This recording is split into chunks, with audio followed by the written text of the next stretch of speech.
ಓಂ ಶಾಂತಿ. ಮಧುರಾತಿ ಮಧುರ ಶಿವ ಪರಮಾತ್ಮ ತಂದೆಯ ಮಧುರ ಮಹಾವಾಕ್ಯವನ್ನು ಕೇಳೋಣ. ಇಂದಿನ ಮುರಳಿಯ ದಿನಾಂಕವಾಗಿದೆ 6/11/2025. ಪ್ರಾತಃ ಮುರಳಿ ಬಾಪ್ತಾದ ಮಧುಬನ್. ಮಧುರ ಮಕ್ಕಳೇ, ನೀವೀಗ ಅಂಚಿನಲ್ಲಿ ನಿಂತಿದ್ದೀರಿ. ಈಗ ಈ ತೀರದಿಂದ ಆ ತೀರಕ್ಕೆ ಹೋಗಬೇಕಾಗಿದೆ. ಮನೆಗೆ ಹೋಗುವ ತಯಾರು ಮಾಡಿಕೊಳ್ಳಬೇಕಾಗಿದೆ. ಇಂದಿನ ಪ್ರಶ್ನೆಯಾಗಿದೆ, ಯಾವ ಒಂದು ಮಾತನ್ನು ನೆನಪಿಟ್ಟುಕೊಂಡಾಗ ಸ್ಥಿತಿಯು ಅಚಲ ಅಡೋಲವಾಗಿ ಬಿಡುವುದು? ಉತ್ತರ: ಪಾಸ್ಟ್ ಈಸ್ ಪಾಸ್ಟ್. ಕಳೆದದ್ದು ಕಳೆದು ಹೋಯಿತು. ಕಳೆದುದರ ಚಿಂತನೆ ಮಾಡಬಾರದು, ಮುಂದುವರೆಯುತ್ತಾ ಹೋಗಬೇಕಾಗಿದೆ. ಸದಾ ಒಬ್ಬ ತಂದೆಯ ಕಡೆ ನೋಡುತ್ತಾ ಇರಿ, ಆಗ ಸ್ಥಿತಿಯು ಅಚಲ ಅಡೋಲವಾಗಿ ಬಿಡುವುದು. ನೀವೀಗ ಕಲಿಯುಗದ ಅಲೆಯನ್ನು ದಾಟಿದ್ದೀರಿ, ಮತ್ತೆ ಹಿಂದಕ್ಕೆ ಏಕೆ ನೋಡುತ್ತೀರಿ? ಅದರಲ್ಲಿ ಸ್ವಲ್ಪವೂ ಬುದ್ಧಿಯು ಹೋಗಬಾರದು. ಇದೇ ಸೂಕ್ಷ್ಮ ಬುದ್ಧಿಯಾಗಿದೆ. ಓಂ ಶಾಂತಿ. ದಿನಗಳು ಬದಲಾಗುತ್ತಾ ಹೋಗುತ್ತಿದೆ, ಸಮಯವು ಕಳೆಯುತ್ತಾ ಹೋಗುತ್ತದೆ. ವಿಚಾರ ಮಾಡಿ, ಸತ್ಯಯುಗದಿಂದ ಹಿಡಿದು ಸಮಯವು ಕಳೆಯುತ್ತಾ ಈಗ ಕಲಿಯುಗದ ಕೊನೆಯಲ್ಲಿ ಬಂದು ನಿಂತಿದ್ದೀರಿ. ಈ ಸತ್ಯಯುಗ, ತ್ರೇತಾ, ದ್ವಾಪರ, ಕಲಿಯುಗದ ಚಕ್ರವೂ ಸಹ ಒಂದು ಮಾದರಿಯಾಗಿದೆ. ಸೃಷ್ಟಿಯಂತೂ ಬಹಳ ಉದ್ದಗಲವಾಗಿದೆ. ಅದರ ಮಾದರಿ ರೂಪವನ್ನು ಮಕ್ಕಳು ಅರಿತುಕೊಂಡಿದ್ದೀರಿ. ಈಗ ಕಲಿಯುಗವು ಮುಕ್ತಾಯವಾಗುತ್ತದೆ ಎಂಬುದು ಮೊದಲು ಗೊತ್ತಿರಲಿಲ್ಲ, ಈಗ ಅರ್ಥವಾಗಿದೆ. ಅಂದಾಗ ಮಕ್ಕಳು ಸಹ ಬುದ್ಧಿಯ ಮೂಲಕ ಸತ್ಯಯುಗದಿಂದ ಹಿಡಿದು ಚಕ್ರವನ್ನು ಸುತ್ತಿ ಕಲಿಯುಗದ ಅಂತ್ಯದಲ್ಲಿ ಬಂದು ತಿಳಿದುಕೊಳ್ಳಿ. ಟಿಕ್ ಟಿಕ್ ಆಗುತ್ತಾ ಇರುತ್ತದೆ, ನಾಟಕವು ಸುತ್ತುತ್ತಾ ಇರುತ್ತದೆ. ಇನ್ನೆಷ್ಟು ಸಮಯ ಉಳಿದಿರಬಹುದು? ಇನ್ನೂ ಸ್ವಲ್ಪವೇ ಇದೆ. ಮೊದಲು ಇದು ತಿಳಿದಿರಲಿಲ್ಲ, ಈಗ ತಂದೆಯು ತಿಳಿಸಿದ್ದಾರೆ. ಮಕ್ಕಳೇ, ಇನ್ನೂ ಒಂದು ಮೂಲೆ ಮಾತ್ರವೇ ಉಳಿದಿದೆ. ಈ ಪ್ರಪಂಚದಿಂದ ಆ ಪ್ರಪಂಚದಲ್ಲಿ ಹೋಗಲು ಇನ್ನೂ ಸ್ವಲ್ಪ ಸಮಯವೇ ಇದೆ. ಈ ಜ್ಞಾನವೂ ಸಹ ಈಗ ಸಿಕ್ಕಿದೆ. ನಾವು ಸತ್ಯಯುಗದಿಂದ ಹಿಡಿದು ಚಕ್ರವನ್ನು ಸುತ್ತುತ್ತಾ ಈಗ ಕಲಿಯುಗದ ಅಂತ್ಯದಲ್ಲಿ ಬಂದು ತಲುಪಿದ್ದೇವೆ. ಪುನಃ ಈಗ ಹಿಂತಿರುಗಿ ಹೋಗಬೇಕಾಗಿದೆ. ಬರುವ ಮತ್ತು ಹೋಗುವ ದ್ವಾರವಿರುತ್ತದೆಯಲ್ಲವೇ? ಇದು ಹಾಗೆಯೇ. ಮಕ್ಕಳು ತಿಳಿಸಬೇಕು, ಇನ್ನೂ ಸ್ವಲ್ಪವೇ ಸಮಯವಿದೆ. ಇದು ಪುರುಷೋತ್ತಮ ಸಂಗಮ ಯುಗವಲ್ಲವೇ? ಈಗ ನಾವು ತೀರದಲ್ಲಿದ್ದೇವೆ. ಇನ್ನೂ ಬಹಳ ಕಡಿಮೆ ಸಮಯವಿದೆ. ಈಗ ಈ ಹಳೆಯ ಪ್ರಪಂಚದಿಂದ ಮಮತ್ವವನ್ನು ತೆಗೆಯಬೇಕಾಗಿದೆ. ಈಗಂತೂ ಹೊಸ ಪ್ರಪಂಚದಲ್ಲಿ ಹೋಗಬೇಕಾಗಿದೆ. ತಂದೆಯು ಬಹಳ ಸಹಜವಾದ ತಿಳುವಳಿಕೆಯನ್ನು ಕೊಡುತ್ತಾರೆ. ಅಂದಾಗ ಇದನ್ನು ಬುದ್ಧಿಯಲ್ಲಿಟ್ಟುಕೊಳ್ಳಬೇಕು. ಬುದ್ಧಿಯಲ್ಲಿ ಚಕ್ರವು ಸುತ್ತುತ್ತಿರಬೇಕು. ನೀವೀಗ ಕಲಿಯುಗದಲ್ಲಿಲ್ಲ, ಕಲಿಯುಗದ ಪರದೆಯನ್ನು ದಾಟಿ ಹೋಗಿದ್ದೀರಿ. ಅಂದ ಮೇಲೆ ಮತ್ತೆ ಆ ಕಡೆಯವರನ್ನು ಏಕೆ ನೆನಪು ಮಾಡಬೇಕು? ಯಾವಾಗ ಹಳೆಯ ಪ್ರಪಂಚವನ್ನು ಬಿಟ್ಟು ಬಿಟ್ಟಿದ್ದೀರಿ? ನಾವು ಪುರುಷೋತ್ತಮ ಸಂಗಮ ಯುಗದಲ್ಲಿದ್ದೇವೆ. ನಾವು ಹಿಂದಕ್ಕೆ ನೋಡುವುದಾದರೂ ಏಕೆ? ಬುದ್ಧಿಯೋಗವನ್ನು ವಿಕಾರಿ ಪ್ರಪಂಚದೊಂದಿಗೆ ಇಡುವುದಾದರೂ ಏಕೆ? ಇವು ಬಹಳ ಸೂಕ್ಷ್ಮ ಮಾತುಗಳಾಗಿವೆ. ತಂದೆಗೆ ತಿಳಿದಿದೆ. ಕೆಲವರಂತೂ 1 ರೂಪಾಯಿಯಲ್ಲಿ ಒಂದಾಣೆಯಷ್ಟನ್ನು ತಿಳಿದುಕೊಂಡಿಲ್ಲ. ಕೇಳುತ್ತಾರೆ, ಮರೆತು ಬಿಡುತ್ತಾರೆ. ನೀವಂತೂ ಈಗ ಮತ್ತೆ ಹಿಂದಕ್ಕೆ ನೋಡಬಾರದು. ಬುದ್ಧಿಗೆ ಕೆಲಸ ಕೊಡಬೇಕಲ್ಲವೇ? ನಾವು ಆ ತೀರವನ್ನು ಬಿಟ್ಟು ಬಂದಿದ್ದೇವೆ ಅಂದ ಮೇಲೆ ಹಿಂದಕ್ಕೆ ಏಕೆ ನೋಡಬೇಕು? Fast is past. ತಂದೆಯು ಎಷ್ಟೊಂದು ಆಳವಾದ ಮಾತುಗಳನ್ನು ತಿಳಿಸುತ್ತಾರೆ. ಆದರೂ ಸಹ ಮಕ್ಕಳ ತಲೆ ಹಿಂದಕ್ಕೆ ಏಕೆ ತಿರುಗುತ್ತದೆ? ಕಲಿಯುಗದ ಕಡೆಯೇ ಸಿಕ್ಕಿ ಹಾಕಿಕೊಂಡಿದೆ. ತಂದೆಯು ತಿಳಿಸುತ್ತಾರೆ, ಮಕ್ಕಳೇ, ತಲೆಯನ್ನು ಈ ಕಡೆ ತಿರುಗಿಸಿಕೊಳ್ಳಿ. ಆ ಹಳೆಯ ಪ್ರಪಂಚವು ನಿಮಗೆ ಕೆಲಸಕ್ಕೆ ಬರುವ ವಸ್ತುವಲ್ಲ. ತಂದೆಯು ಹಳೆಯ ಪ್ರಪಂಚದೊಂದಿಗೆ ವೈರಾಗ್ಯವನ್ನು ತರಿಸುತ್ತಾರೆ. ಹೊಸ ಪ್ರಪಂಚವು ಸನ್ಮುಖದಲ್ಲಿ ನಿಂತಿದೆ. ಅಂದಾಗ ಹಳೆಯ ಪ್ರಪಂಚದೊಂದಿಗೆ ವೈರಾಗ್ಯ ಬರಲು ವಿಚಾರ ಮಾಡಿ. ನನ್ನದು ಇಂತಹ ಸ್ಥಿತಿ ಇದೆಯೇ? Past is fast. ಕಳೆದು ಹೋಗಿರುವುದನ್ನು ಚಿಂತಿಸಬೇಡಿ. ಹಳೆಯ ಪ್ರಪಂಚದಲ್ಲಿ ಯಾವುದೇ ಆಸೆಯನ್ನಿಟ್ಟುಕೊಳ್ಳಬೇಡಿ. ಈಗಂತೂ ಒಂದೇ ಶ್ರೇಷ್ಠ ಆಸೆಯನ್ನಿಡಿ. ನಾವು ಸುಖಧಾಮಕ್ಕೆ ಹೋಗಬೇಕಾಗಿದೆ. ಬುದ್ಧಿಯಲ್ಲಿ ಸುಖಧಾಮವೇ ನೆನಪಿರಲಿ. ಹಿಂದಕ್ಕೆ ಏಕೆ ತಿರುಗುವಿರಿ? ಆದರೆ ಅನೇಕ ಮಕ್ಕಳ ಬೆನ್ನು ಹಿಂದಕ್ಕೆ ತಿರುಗಿರುತ್ತದೆ. ನೀವೀಗ ಪುರುಷೋತ್ತಮ ಸಂಗಮ ಯುಗದಲ್ಲಿದ್ದೀರಿ. ಹಳೆಯ ಪ್ರಪಂಚದ ತೀರವನ್ನು ದಾಟಿದ್ದೀರಿ. ಇದು ತಿಳುವಳಿಕೆಯ ಮಾತಲ್ಲವೇ? ಎಲ್ಲಿಯೂ ನಿಲ್ಲಬೇಡಿ, ಎಲ್ಲಿಯೂ ನೋಡಬೇಡಿ. ಕಳೆದುದನ್ನು ನೆನಪು ಮಾಡಬೇಡಿ. ಮುನ್ನಡೆಯುತ್ತಾ ಹೋಗಿ, ಹಿಂದಕ್ಕೆ ನೋಡಬೇಡಿ. ಒಂದು ಕಡೆಯೇ ನೋಡುತ್ತಾ ಇರಿ. ಆಗಲೇ ನಿಮ್ಮ ಸ್ಥಿತಿಯು ಅಚಲ ಅಡೋಲ ಸ್ಥಿರವಾಗಿರಲು ಸಾಧ್ಯ. ಒಂದು ವೇಳೆ ಪುನಃ ಆ ಕಡೆ ನೋಡುತ್ತಾ ಇರುತ್ತೀರೆಂದರೆ ಹಳೆಯ ಪ್ರಪಂಚದ ಮಿತ್ರ ಸಂಬಂಧಿ ಮೊದಲಾದವರು ನೆನಪಿಗೆ ಬರುತ್ತಿರುತ್ತಾರೆ. ನಂಬರ್ ವಾರಂತೂ ಇದ್ದಾರಲ್ಲವೇ? ಇಂದು ನೋಡಿದರೆ ಬಹಳ ಚೆನ್ನಾಗಿ ನಡೆಯುತ್ತಿರುತ್ತಾರೆ, ನಾಳೆ ಕೆಳಗೆ ಬೀಳುತ್ತಾರೆ. ಆಗ ಇದರಿಂದ ಮನಸ್ಸೇ ಹೊರಟು ಹೋಗುತ್ತದೆ. ಇಂತಹ ಗ್ರಹಚಾರ ಕುಳಿತು ಬಿಡುತ್ತದೆ. ಅವರಿಗೆ ಮುರಳಿಯನ್ನು ಕೇಳುವುದಕ್ಕೂ ಮನಸ್ಸಾಗುವುದಿಲ್ಲ.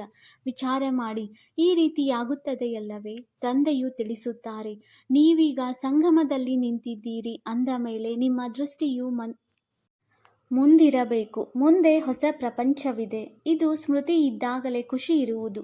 ನಾವಿನ್ನೂ ಗುರಿ ಮುಟ್ಟಲು ಕೊನೆಯ ಹಂತದಲ್ಲಿದ್ದೇವೆ. ಈಗ ನಮ್ಮ ದೇಶದ ಗಿಡ ಮರಗಳು ಕಾಣುತ್ತಿವೆ ಎಂದು ತನ್ನ ದೇಶಕ್ಕೆ ಹತ್ತಿರ ಬಂದಾಗ ಹೇಳುತ್ತಾರಲ್ಲವೇ? ಕೊನೆಯ ತೀರ ಅರ್ಥಾತ್ ಇನ್ನೂ ಸಂಪೂರ್ಣ ಹತ್ತಿರದಲ್ಲಿದ್ದೇವೆ ಎಂದರ್ಥ. ನೀವು ನೆನಪು ಮಾಡುತ್ತೀರಿ ಮತ್ತು ದೇವತೆಗಳು ಬಂದು ಬಿಡುತ್ತಾರೆ. ಮೊದಲು ಬರುತ್ತಿರಲಿಲ್ಲ. ಸೂಕ್ಷ್ಮ ವತನಕ್ಕೆ ಮಾವನ ಮನೆಯವರು ಬರುತ್ತಿದ್ದರೆ, ಈಗಂತೂ ತಂದೆಯ ಮನೆ ಮತ್ತು ಮಾವನ ಮನೆಯವರು ಹೋಗಿ ಮಿಲನ ಮಾಡುತ್ತೀರಿ. ಆದರೂ ಸಹ ಮಕ್ಕಳು ನಡೆಯುತ್ತಾ ಮರೆತು ಹೋಗುತ್ತೀರಿ. ಬುದ್ಧಿ ಯೋಗವು ಪುನಃ ಹಿಂದಕ್ಕೆ ಸರಿಯುತ್ತದೆ. ತಂದೆಯು ತಿಳಿಸುತ್ತಾರೆ, ಮಕ್ಕಳೇ, ಇದೆಲ್ಲವೂ ನಿಮ್ಮ ಅಂತಿಮ ಜನ್ಮವಾಗಿದೆ ಅಂದಾಗ ನೀವು ಹಿಂದೆ ಸರಿಯಬಾರದು, ಮುಂದೆ ದಾಟಬೇಕಾಗಿದೆ. ಈ ದಡದಿಂದ ಆ ದಡವನ್ನು ಸೇರಬೇಕಾಗಿದೆ. ಮೃತ್ಯುವು ಸಹ ಸಮೀಪಿಸುತ್ತಾ ಹೋಗುತ್ತದೆ. ನಮ್ಮ ದೋಣಿಯು ತೀರವನ್ನು ತಲುಪುತ್ತಿದೆ ಅಂದ ಮೇಲೆ ಕೇವಲ ದಾಟಬೇಕಷ್ಟೇ. ಅತ್ತ ಕಡೆ ಹೆಜ್ಜೆಯನ್ನು ಹಾಕಬೇಕಲ್ಲವೇ? ನೀವು ಮಕ್ಕಳು ದಡಕ್ಕೆ ಬಂದು ನಿಲ್ಲಬೇಕು. ನಿಮ್ಮ ಬುದ್ಧಿಯಲ್ಲಿದೆ. ಆತ್ಮಗಳು ತಮ್ಮ ಮಧುರ ಮನೆಗೆ ಹೋಗುತ್ತೀರಿ. ಈ ನೆನಪು ಇರುವುದರಿಂದಲೂ ಸಹ ಖುಷಿಯು ನಿಮ್ಮನ್ನು ಅಚಲ ಅಡೋಲರನ್ನಾಗಿ ಮಾಡುವುದು. ಇದೇ ವಿಚಾರ ಸಾಗರ ಮಂಥನ ಮಾಡುತ್ತಿರಬೇಕಾಗಿದೆ. ಇದು ಬುದ್ಧಿಯ ಮಾತಾಗಿದೆ. ನಾವಾತ್ಮಗಳು ಹೋಗುತ್ತಿದ್ದೇವೆ. ಇನ್ನು ಗುರಿಗೆ ಬಹಳ ಸಮೀಪದಲ್ಲಿದ್ದೇವೆ. ಇನ್ನು ಸ್ವಲ್ಪವೇ ಸಮಯವಿದೆ. ಇದಕ್ಕೆ ನೆನಪಿನ ಯಾತ್ರೆ ಎಂದು ಹೇಳಲಾಗುತ್ತದೆ. ಆದರೆ ಮಕ್ಕಳು ಇದನ್ನು ಮರೆತು ಹೋಗುತ್ತಾರೆ. ಚಾರ್ಟ್ ಬರೆಯುವುದನ್ನು ಮರೆತು ಬಿಡುತ್ತಾರೆ. ತಮ್ಮ ಹೃದಯದ ಮೇಲೆ ಕೈಯನ್ನಿಟ್ಟು ನೋಡಿಕೊಳ್ಳಿ. ತಮ್ಮನ್ನು ನಾವು ಕೊನೆಯ ತೀರದಲ್ಲಿದ್ದೇವೆ ಎಂದು ತಿಳಿಯಿರಿ ಎಂದು ತಂದೆಯು ಯಾವುದನ್ನು ತಿಳಿಸುತ್ತಿದ್ದಾರೆಯೋ ನಮ್ಮದು ಆ ಸ್ಥಿತಿ ಇದೆಯೇ? ಬುದ್ಧಿಯಲ್ಲಿ ಒಬ್ಬ ತಂದೆಯ ನೆನಪೇ ಇರಲಿ.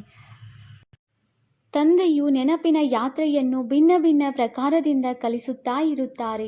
ಈ ನೆನಪಿನ ಯಾತ್ರೆಯಲ್ಲಿಯೇ ಮಸ್ತರಾಗಿರಬೇಕಾಗಿದೆ. ನಾವಿನ್ನೂ ಹೋಗಬೇಕಾಗಿದೆ. ಇಲ್ಲಿರುವುದೆಲ್ಲವೂ ಸುಳ್ಳು ಸಂಬಂಧಗಳಾಗಿವೆ. ಸತ್ಯಯುಗದ ಸಂಬಂಧವು ಸತ್ಯ ಸಂಬಂಧವಾಗಿದೆ. ತಮ್ಮನ್ನು ನೋಡಿಕೊಳ್ಳಿ. ನಾವು ಎಲ್ಲಿ ನಿಂತಿದ್ದೇವೆ? ಸತ್ಯಯುಗದಿಂದ ಹಿಡಿದು ಬುದ್ಧಿಯಲ್ಲಿ ಈ ಚಕ್ರವನ್ನು ನೆನಪು ಮಾಡಿಕೊಳ್ಳಿ. ನೀವು ಸ್ವದರ್ಶನ ಚಕ್ರಧಾರಿಗಳಲ್ಲವೇ? ಸತ್ಯಯುಗದಿಂದ ಹಿಡಿದು ಚಕ್ರವನ್ನು ಸುತ್ತಿ ಬಂದು ಕೊನೆಯಲ್ಲಿ ನಿಂತಿದ್ದೀರಿ ಅಂದ ಮೇಲೆ ಇದು ತೀರವಾಯಿತಲ್ಲವೇ?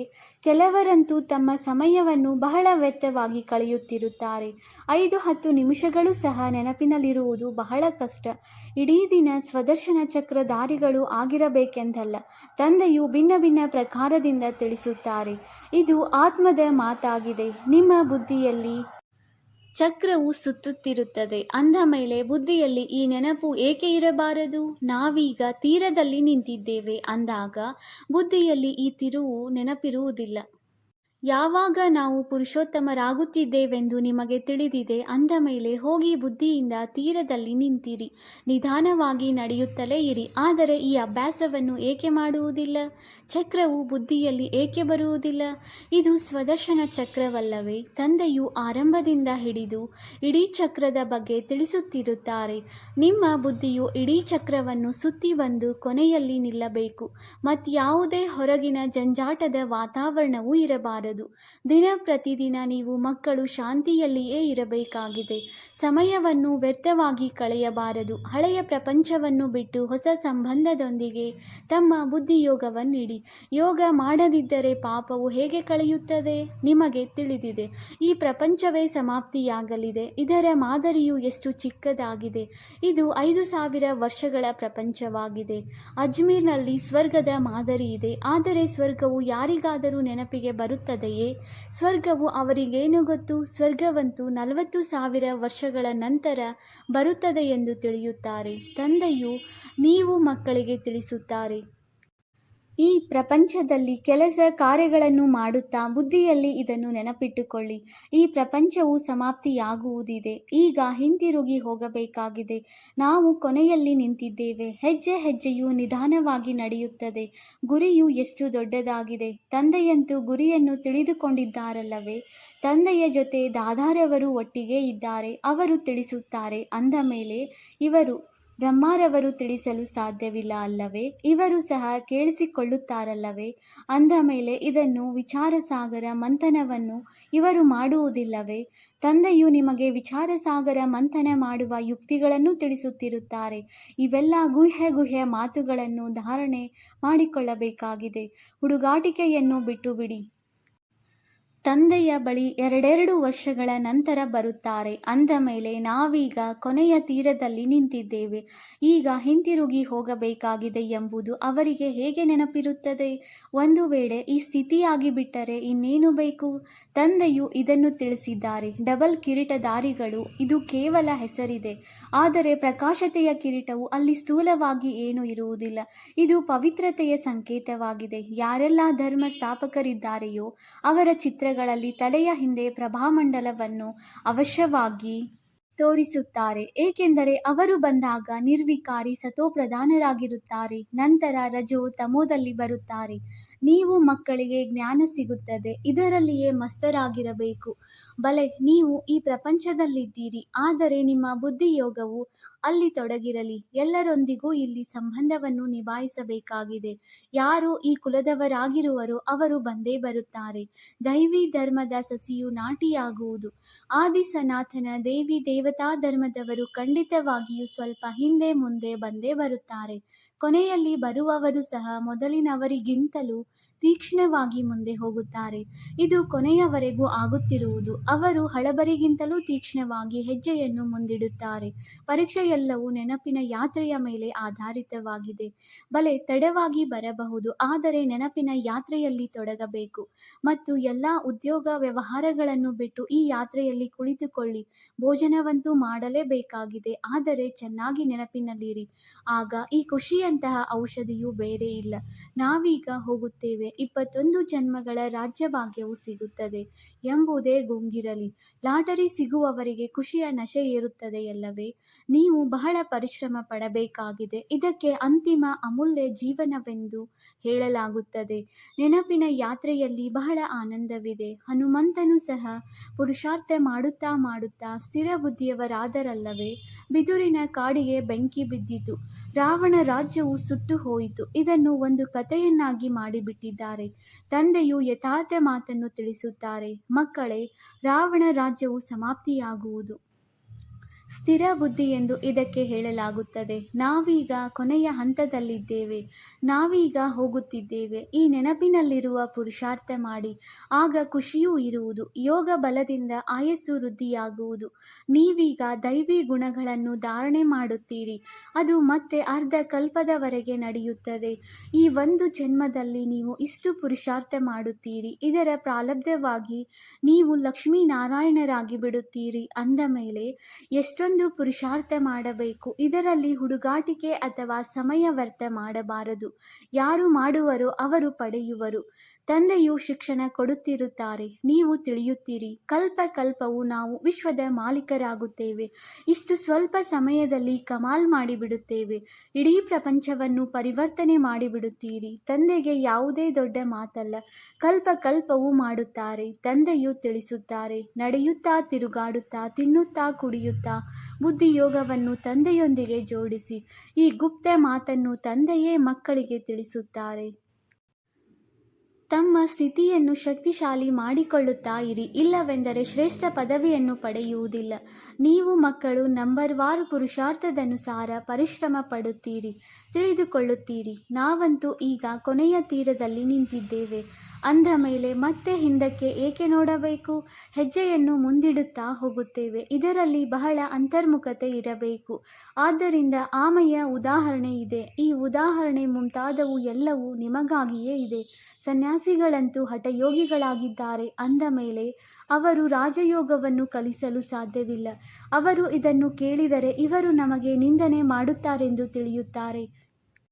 ಆದ್ದರಿಂದ ಇದನ್ನು ಯುಕ್ತಿಯಿಂದ ಬರೆಯಬೇಕಾಗಿದೆ. ತಂದೆಯ ವಿನಃ ಮತ್ಯಾರೂ ರಾಜಯೋಗವನ್ನು ಕಲಿಸಲು ಸಾಧ್ಯವಿಲ್ಲ. ಅವರಿಗೆ ಸಂಕಲ್ಪ ಬರಬಾರದೆಂದು ಇದನ್ನು ಇಂಡೈರೆಕ್ಟ್ ಆಗಿ ಹೇಳಬೇಕಾಗಿದೆ. ಯುಕ್ತಿಯಿಂದ ನಡೆಯಬೇಕಲ್ಲವೇ? ಹೇಗೆ ಹಾವು ಸಾಯಬೇಕು, ಕೋಲು ಮುರಿಯಬಾರದು ಎಂಬಂತೆ ಕುಟುಂಬ ಪರಿವಾರ ಎಲ್ಲರೊಂದಿಗೂ ಪ್ರೀತಿಯನ್ನಿಡಿ. ಆದರೆ ಬುದ್ಧಿಯೋಗವನ್ನು ತಂದೆಯೊಂದಿಗೆ ಜೋಡಿಸಬೇಕಾಗಿದೆ. ನಿಮಗೆ ತಿಳಿದಿದೆ, ಒಬ್ಬ ತಂದೆಯ ಮತದ ಮೇಲಿದ್ದೇವೆ. ಇದು ದೇವತೆಗಳಾಗುವ ಮತವಾಗಿದೆ. ಇದಕ್ಕೆ ಅದ್ವೈತ ಮತವೆಂದು ಹೇಳಲಾಗುತ್ತದೆ. ನೀವು ಮಕ್ಕಳೀಗ ದೇವತೆಗಳಾಗಬೇಕಾಗಿದೆ. ಎಷ್ಟು ಬಾರಿ ನೀವು ಆಗಿದ್ದೀರಿ? ಅನೇಕ ಬಾರಿ. ನೀವೀಗ ಸಂಗಮ ಯುಗದಲ್ಲಿ ನಿಂತಿದ್ದೀರಿ. ಇದು ಅಂತಿಮ ಜನ್ಮವಾಗಿದೆ. ಈಗಂತೂ ಹಿಂತಿರುಗಿ ಹೋಗಬೇಕಾಗಿದೆ. ಕೊನೆಯಲ್ಲಿ ಏನಾಗುವುದೆಂದು ನೋಡುವಿರಿ. ನೋಡುತ್ತಿದ್ದರೂ ಸಹ ನೀವು ತಮ್ಮ ಅಡೋಲ ಸ್ಥಿತಿಯಲ್ಲಿ ನಿಲ್ಲಿರಿ. ತಮ್ಮ ಲಕ್ಷ್ಯವನ್ನು ಮರೆಯಬೇಡಿ. ನೀವೇ ಮಹಾವೀರರು. ಮಾಯೆಯ ಮೇಲೆ ಜಯ ಗಳಿಸುತ್ತೀರಿ. ಈಗ ನಿಮಗೆ ತಿಳಿದಿದೆ, ಸೋಲು ಮತ್ತು ಗೆಲುವಿನ ಈ ಚಕ್ರವು ಸುತ್ತುತ್ತಿರುತ್ತದೆ. ಇದು ಎಷ್ಟೊಂದು ಅದ್ಭುತ ಜ್ಞಾನವಾಗಿದೆ. ಇದು ಮೊದಲು ತಿಳಿದಿತ್ತೇ? ತಮ್ಮನ್ನು ಬಿಂದುವೆಂದು ತಿಳಿಯಬೇಕಾಗಿದೆ. ಇಷ್ಟು ಚಿಕ್ಕ ಬಿಂದುವಿನಲ್ಲಿ ಇಡೀ ಪಾತ್ರವು ಅಡಕವಾಗಿದೆ. ಚಕ್ರವು ಸುತ್ತುತ್ತಾ ಇರುತ್ತದೆ. ಬಹಳ ಅದ್ಭುತವಾಗಿದೆ. ಅದ್ಭುತವೆಂದು ಹೇಳಿ ಬಿಡಲೇಬೇಕಾಗುತ್ತದೆ. ಒಳ್ಳೆಯದು. ಮಧುರಾತಿ ಮಧುರ ಅಗಲಿ ಹೋಗಿ ಮರಳಿ ಸಿಕ್ಕಿರುವ ಮಕ್ಕಳ ಪ್ರತಿ ಮಾತಾಪಿತ ಬಾಪ್ದಾದಾರವರ ನೆನಪು, ಪ್ರೀತಿ ಹಾಗೂ ಸುಪ್ರಭಾತ. ಆತ್ಮಿಕ ಮಕ್ಕಳಿಗೆ ಆತ್ಮಿಕ ತಂದೆಯ ನಮಸ್ತೆ. ನಾವು ಆತ್ಮಿಕ ಮಕ್ಕಳಿಂದ ಆತ್ಮಿಕ ತಂದೆಗೆ ನೆನಪು, ಪ್ರೀತಿ ಹಾಗೂ ನಮಸ್ತೆ ನಮಸ್ತೆ ನಮಸ್ತೆ. ಧಾರಣೆಗಾಗಿ ಮುಖ್ಯ ಸಾರ. ಪಾಯಿಂಟ್ ನಂಬರ್ 1, ಎಂದೂ ಹಿಂದಕ್ಕೆ ನೋಡಬಾರದು. ಯಾವುದೇ ಮಾತಿನಲ್ಲಿ ನಿಂತು ಬಿಡಬಾರದು. ಒಬ್ಬ ತಂದೆಯ ಕಡೆ ನೋಡುತ್ತಾ ತಮ್ಮ ಸ್ಥಿತಿಯನ್ನು ಏಕರಸವಾಗಿ ಇಟ್ಟುಕೊಳ್ಳಬೇಕು. ಪಾಯಿಂಟ್ ನಂಬರ್ 2, ಬುದ್ಧಿಯಲ್ಲಿ ಇದು ನೆನಪಿರಲಿ. ನಾವೀಗ ಕೊನೆಯಲ್ಲಿ ನಿಂತಿದ್ದೇವೆ. ಮನೆಗೆ ಹೋಗಬೇಕಾಗಿದೆ. ಹುಡುಗಾಟಿಕೆಯನ್ನು ಬಿಡಬೇಕಾಗಿದೆ. ತಮ್ಮ ಸ್ಥಿತಿಯನ್ನು ಮಾಡಿಕೊಳ್ಳುವ ಗುಪ್ತ ಪರಿಶ್ರಮ ಪಡಬೇಕಾಗಿದೆ. ವರದಾನ: ಸರ್ವರ ಹೃದಯದ ಪ್ರೀತಿ ಪ್ರಾಪ್ತಿ ಮಾಡಿಕೊಳ್ಳುವಂತಹ ನ್ಯಾರೆ ಪ್ಯಾರೆ ನಿರ್ಸಂಕಲ್ಪ ಭವ. ಯಾವ ಮಕ್ಕಳಲ್ಲಿ ನ್ಯಾರೆ ಮತ್ತು ಪ್ಯಾರೆ ಆಗಿರುವ ಗುಣ ಅಥವಾ ನಿರ್ಸಂಕಲ್ಪರಾಗಿರುವ ವಿಶೇಷತೆ ಇದೆ, ಅರ್ಥಾತ್ ಯಾರಿಗೆ ಈ ವರದಾನ ಪ್ರಾಪ್ತಿಯಾಗಿದೆ ಅವರು ಸರ್ವರಿಗೆ ಪ್ರಿಯರಾಗಿ ಬಿಡುತ್ತಾರೆ. ಏಕೆಂದರೆ ನ್ಯಾರೆತನದಿಂದ ಎಲ್ಲರ ಹೃದಯದ ಪ್ರೀತಿ ಸ್ವತಃವಾಗಿ ಪ್ರಾಪ್ತಿಯಾಗುವುದು.